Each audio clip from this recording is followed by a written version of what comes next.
আলাইকুম রহমতুল্লাহ আলহামদুলিল্লাহ ওয়াহদা ওয়াসসালাতু ওয়াসসালামু আলা মাল্লা নবিয়্যা বাদা। সম্মানিত উপস্থিতি, দীর্ঘদিন ধরে একটি প্রশ্ন অনেকবার করা হয়েছে এবং আমি অনেকবারই উত্তর দিয়েছি, কিন্তু তারপরও অনেকের কাছে বিষয়টি সহজবোধ্য না হয়। সেই প্রশ্নের উত্তর আজকে আমরা ভিডিও আকারে কয়েকটি পর্বে আপনাদেরকে দেওয়ার চেষ্টা করব। সেটা হচ্ছে যে 3 তালাক একসাথে দিলে 3 তালাক হয় নাকি 1 তালাক হয়। অর্থাৎ একজন ব্যক্তি রাগের মাথায় তার স্ত্রীকে বলল যে তোমাকে আমি 3 তালাক দিলাম, এখন এটা 3 তালাক হবে নাকি 1 তালাক হবে। এর উত্তর দিতে গেলে আমাদেরকে তালাকের শর্তাবলী, তালাকের পদ্ধতি এগুলি আগে জানতে হবে, তারপর ওই প্রশ্ন উত্তর আমরা বুঝতে পারবো।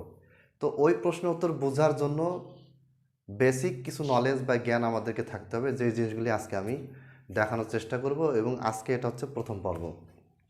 প্রথম কথা, কোনো পুরুষ যদি কোনো মহিলাকে তালাক দিতে চায় তাহলে তাকে তালাক প্রদানের শর্তাবলী সম্পর্কে জানতে হবে। তালাক প্রদানের শর্ত হচ্ছে, 1 নম্বর হচ্ছে তালাক প্রাপ্তার সাথে 4টি শর্ত প্রযোজ্য। অর্থাৎ তালাক দেওয়ার সময় 4টা শর্ত ওই মহিলার মধ্যে আছে কিনা এটা খেয়াল রাখতে হবে। 1 নম্বর শর্ত হচ্ছে যে তালাকপ্রাপ্তা মহিলা যাকে আপনি তালাক দিতে যাচ্ছেন তাকে বিবাহিতা হতে হবে। আপনারা হয়তো বলবেন যে এটা কেমন কথা, এটা তো আমরা সবাই জানি।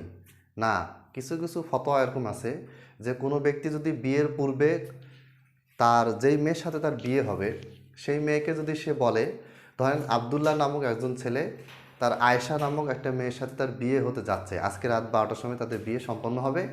বিয়ের আগেই আবদুল্লাহ আয়েশাকে বলল যে বিয়ের পরেই তুমি তালাক, তোমার সাথে বিয়ে হওয়ার পরপরই তুমি তালাক, তাহলে এই তালাকটা গ্রহণযোগ্য হবে না। বিয়ে হবে, বিয়ে হওয়ার পরে এটা কখনোই তালাক হিসেবে গণ্য হবে না। কারণ তালাক হতে গেলে, তালাক দিতে গেলে আগে স্বামী হতে হবে, আগে বিবাহ সম্পন্ন হতে হবে, মেয়েটিকে বিবাহিতা হতে হবে। দলিল কি?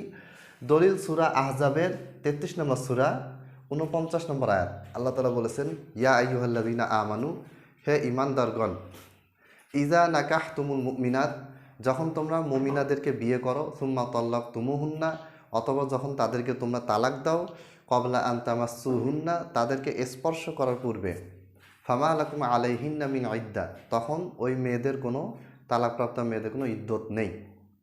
পরের অংশগুলি আজকে আমাদের উদ্দেশ্য না, এখানে যেটা উদ্দেশ্য সেটা হচ্ছে যে বিয়ে করলা তারপরে তালাক দিলা, এই কথাটা বলা হয়েছে। তার মানে বিয়ের পরে তালাক দিতে হবে। মুস্তাদরাকে হাকিমে একটা হাদিস আছে যে লা নিকাহা ইল্লা লা তলাক ক্বাবলা নিকাহ, বিয়ের পূর্বে কোনো তালাক নেই। তাহলে প্রথম শর্ত হচ্ছে অবশ্যই সেই মহিলাকে আপনার বিবাহিতা স্ত্রী হতে হবে। 2 নাম্বার, সেই মহিলাকে পবিত্রা হতে হবে। পবিত্রা মানে, পবিত্রা বলতে এখানে তুহুর এবং হায়েজ দুইটা শব্দ মাথায় রাখবেন। তুহুর মানে হচ্ছে হায়েজ ব্যতীত যখন সে পবিত্র থাকে, যখন তার উপর সালাত ফরজ থাকে। আর হায়েজ মানে হচ্ছে মাসিক ঋতু, যখন তার উপর সালাত হারাম থাকে, যখন তার প্রাকৃতিক রক্ত যেটা বের হতে থাকে, এই সময়টা হচ্ছে হায়েজ। তো হায়েজ অবস্থায় তালাক দিলে সেটা কখনোই গ্রহণযোগ্য হবে না, বরং পবিত্র অবস্থায় তালাক দিতে হবে। পবিত্র অবস্থায় তালাক দেওয়ার 2টা দলিল আমি দিব। 1 নম্বরে আমি লিখেছি সূরা তালাক 65 নম্বর সূরা আয়াত নম্বর 1, আর বুখারী হাদিস নাম্বার 5251। আপনারা দেখতে পাচ্ছেন বুখারী হাদিস নাম্বার 5251। 5251 নম্বর হাদিসে কি বলা হয়েছে, এটা হচ্ছে, আমি হাদিসটা বের করে পড়তেছি। সেটা হচ্ছে যে আবদুল্লাহ বিন ওমরের ব্যাপারে বর্ণনা করা হয়েছে। নাফে, আবদুল্লাহ বিন ওমরের ছাত্র, বিখ্যাত তাবেঈ নাফে রাহিমাহুল্লাহ বর্ণনা করতেছেন যে আন আবদুল্লাহ ইবনে ওমর রাদিয়াল্লাহু আনহুমা আন্নাহু তাল্লাকা ইমরাআতাহু ওয়া হিয়া হাইদুন, যে ইবনে ওমর তার স্ত্রীকে তালাক দিলেন ওয়া হিয়া হাইদুন, এমন অবস্থায় যে তার স্ত্রী সে সময় হায়েজ ছিল, মাসিক অবস্থায় ছিল। কখনকার ঘটনা? আলা আহদি রাসূলিল্লাহি সাল্লাল্লাহু আলাইহি সাল্লাম, এটা হচ্ছে রাসূল সাল্লাল্লাহু আলাইহি সাল্লামের জামানায়। ফাসা আলা ওমর ইবনুল খাত্তাবি রাসূলুল্লাহি সাল্লাল্লাহু আলাইহি ওয়াসাল্লাম আন যালিক, ওমর বিন খাত্তাব রাদিয়াল্লাহু তাআলা আনহু কী করলেন, রাসূল সাল্লাল্লাহু আলাইহি সাল্লামকে এই ব্যাপারে জিজ্ঞাসা করলেন। ফাকালা রাসূলুল্লাহি সাল্লাল্লাহু আলাইহি ওয়াসাল্লাম, তখন রাসূল সাল্লাল্লাহু আলাইহি ওয়াসাল্লাম বললেন, মুরহু, ওমর তুমি তাকে আদেশ দাও, তোমার ছেলে আবদুল্লাহকে আদেশ দাও, ফাল ইউরাজিহা, সে যেন তার স্ত্রীকে ফেরত নিয়ে যায়, অর্থাৎ তালাক হয়নি। সুম্মা লিয়ুমসিকহা হাত্তা তাতহুর, অতঃপর তোমার ছেলে যেন তোমার বৌমাকে পবিত্র হওয়া পর্যন্ত ধরে রাখে, অর্থাৎ পবিত্র হবে ততদিন পর্যন্ত যেন নিজের কাছে রাখে, এর মধ্যে যেন আর কোনো তালাক না দেয়। সুম্মা তাহিদ, অতঃপর আবার সে তালাক প্রাপ্ত হায়েজ প্রাপ্ত হবে। সুম্মা তাতহুর, এরপরে হায়েজ হওয়ার পরে আবার পবিত্র হবে। সুম্মা ইনশা আমসাকা বাদু ওয়া ইনশা শাহ তল্লাকা কবলা আইয়ামাসা। অর্থাৎ এখানে দুইটা বিষয়, দুইটা শর্ত একসাথে চলে এসেছে। একটা শর্ত হচ্ছে পবিত্র হতে হবে, দ্বিতীয় শর্ত হচ্ছে দ্বিতীয় তোহরে তালাক দিতে হবে। আমি 3 নম্বর পয়েন্টটা পরে বলতেছি। এখানে যেটা ঘটনাটা সেটা হচ্ছে যে আবদুল্লাহ বিন ওমর রাদিয়াল্লাহু আনহু, দ্বিতীয় খলিফা ওমর বিন খাত্তাবের ছেলে, তিনি তার স্ত্রীকে তালাক দিয়েছিলেন যখন তার স্ত্রী হায়েজ অবস্থায় ছিল। তার বাবা অর্থাৎ আবদুল্লাহ বিন ওমর, তার বাবা হচ্ছে ওমর রাদিয়াল্লাহু আনহু, তিনি রসুল সাল্লাল্লাহু আলাইহি ওয়াসাল্লামকে জিজ্ঞেস করলেন। তখন রসুল সাল্লাল্লাহু আলাইহি ওয়াসাল্লাম বললেন যে তাকে আদেশ দাও সে যেন তার স্ত্রীকে ফেরত নেয়। কেন ফেরত নিতে হবে? এই জন্য ফেরত নিতে হবে যে হায়েজ অবস্থায় তালাক দিলে সেটা গ্রহণযোগ্য হবে না। তাহলে আমরা দুইটা দলিল দেখলাম। সূরা তালাক 65 নম্বর সূরার 1 নম্বর আয়াত, ইয়া আইয়ুহান নাবিয়্যু ইযা তাল্লাকতুমুন নিসা ফাতাল্লিকুহুন্না লিইদ্দাতিহিন্না ওয়া আহসুল ইদ্দা। এই আয়াতটা পড়লে আপনি বুঝতে পারবেন। এরপর বুখারীর 5251 নাম্বার, এই হাদিসটা মূলত এই আয়াতের ব্যাখ্যা। আয়াতকে ব্যাখ্যা করতে হবে হাদিস দিয়ে। কোনো ফকি, কোনো মুফাসসির ব্যাখ্যা করলে সেটা গ্রহণযোগ্য হবে কি হবে না সেটা ডিপেন্ড করবে হাদিসকে কেন্দ্র করে। অর্থাৎ মহানবী সাল্লাল্লাহু আলাইহি ওয়াসাল্লাম হচ্ছেন সবচেয়ে বড় মুফাসসির, তিনি কোরআনের সবচেয়ে বড় ব্যাখ্যাকারক, ব্যাখ্যা প্রদান করেছেন। তাহলে রাসূল সাল্লাল্লাহু আলাইহি ওয়াসাল্লাম হাদিস এই আয়াতটাকে ব্যাখ্যা করেছেন। আচ্ছা, এরপরে দেখেন, বিবাহিত হতে হবে, আমরা দলিল দেখলাম। পবিত্র হতে হবে, অর্থাৎ মাসিক অবস্থায় তালাক দিলে হবে না, এটাও আমরা দেখলাম। 3 নম্বর শর্ত, দ্বিতীয় তোহরে দিতে হবে। দ্বিতীয় তোহর বা দ্বিতীয় পবিত্র। দ্বিতীয় পবিত্র বলতে কি বোঝাচ্ছে? এটাও ওই হাদিস নাম্বার 5251, এখানে আছে বিষয়টা।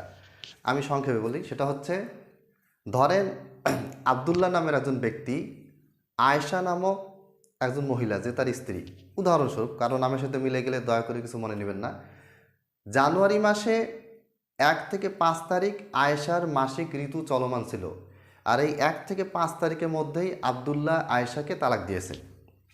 এখন এটা কি হবে? এখন এটা তালাক হিসেবে গণ্য হবে না। এখন ফেব্রুয়ারির 1 তারিখে মেয়েটা আবার হায়েজ শুরু হলো, অর্থাৎ 1 থেকে 5 তারিখের ভিতরে হায়েজ ছিল, এর ভিতরে তালাক দেওয়া হয়েছে, তালাকটা গ্রহণযোগ্য হয়নি। 6 তারিখে পবিত্র হয়েছে, হওয়ার পরে জানুয়ারি মাস শেষ, ফেব্রুয়ারির 1 তারিখে আবার হায়েজ শুরু হয়েছে। এই হায়েজটা শেষ হওয়ার পরে কথার কথা ফেব্রুয়ারির 6 তারিখে আয়েশা আবার হায়েজ থেকে মুক্ত হয়েছে। এটা হচ্ছে দ্বিতীয় তোহর। প্রথম তোহর হচ্ছে জানুয়ারির 6 তারিখ থেকে শুরু হলো, আর দ্বিতীয় তোহর হচ্ছে ফেব্রুয়ারির 6 তারিখ থেকে শুরু হলো। এই দ্বিতীয় তোহরে তালাক দিতে হবে। অর্থাৎ কেউ যদি কোনো স্ত্রীকে, তার স্ত্রীকে যদি হায়েজ অবস্থায় তালাক দিয়ে ফেলে ভুলক্রমে, যেটা তালাক হিসেবে গণ্য হয় না, তাহলে সেই ক্ষেত্রে তাকে কি করতে হবে? ওই হায়েজটা শেষ হতে হবে, এরপরে পবিত্র সময়টা আসবে, পবিত্র হবে, হওয়ার পরে আবার হায়েজ হবে, এবার হায়েজটা শেষ হবে, এরপরে পবিত্রতা যখন আসবে তখন সে তালাক দিতে পারবে। এটা হচ্ছে 3 নম্বর শর্ত। তবে এই শর্তটা সবার ক্ষেত্রে প্রযোজ্য না। যারা ইতিপূর্বে হায়েজ অবস্থায় তালাক দিয়ে দিয়েছেন তাদের জন্য এটা প্রযোজ্য, যেটা বুখারীর 5251 নম্বর হাদিসে উল্লেখ করা আছে। 3 নম্বর শর্ত, সহবাস হওয়া যাবে না। অর্থাৎ আপনি এই 3টা কন্ডিশন একসাথে থাকুক বা 1, 2 এই 2টা কন্ডিশন একসাথে থাকুক, যেটাই হোক না কেন, যদি আবদুল্লাহ আয়েশাকে তালাক দিতে চায় তাহলে কি করতে হবে? হায়েজ শেষ হবে, হায়েজ শেষ হওয়ার পরে আয়েশা যখন পবিত্র হবে, পবিত্র হওয়ার পূর্বে কোনোরূপ শারীরিক মিলন, সহবাস করা যাবে না। যদি করার পর যদি তালাক দেয় তাহলে তালাক গণ্য হবে না। তাহলে আজকে আমরা সংক্ষেপে এই বিষয়টি বললাম। 3 নাম্বার শর্ত একই, অর্থাৎ যদি কেউ জানুয়ারি মাসে, যেটা বললাম, জানুয়ারি মাসে হায়েজ অবস্থায় তালাক দিয়েছে, জানুয়ারি মাসে আবার পবিত্র হয়েছে, আবার ফেব্রুয়ারিতে হায়েজ হয়েছে, তারপরে পবিত্র হয়েছে, ফেব্রুয়ারির 6 তারিখে যে পবিত্র হয়েছে, এই 6 তারিখে পবিত্র হওয়ার পরে যদি আবদুল্লাহ আয়েশাকে তালাক দিতে চায় তাহলে শারীরিক সহবাস হওয়ার পূর্বেই তালাকটা দিতে হবে। এই মোট 4টে শর্ত। এই 4টে শর্ত তালাক প্রাপ্তা মহিলা যাকে তালাক দেওয়া হবে তার সাথে প্রযোজ্য, রিলেটেড। এগুলি আপনারা মনে রাখবেন। ইনশাআল্লাহ আমরা পরবর্তীতে বাকি শর্তগুলি আপনাদের সামনে নিয়ে আসবো। আসসালামু আলাইকুম ওয়া রাহমাতুল্লাহ।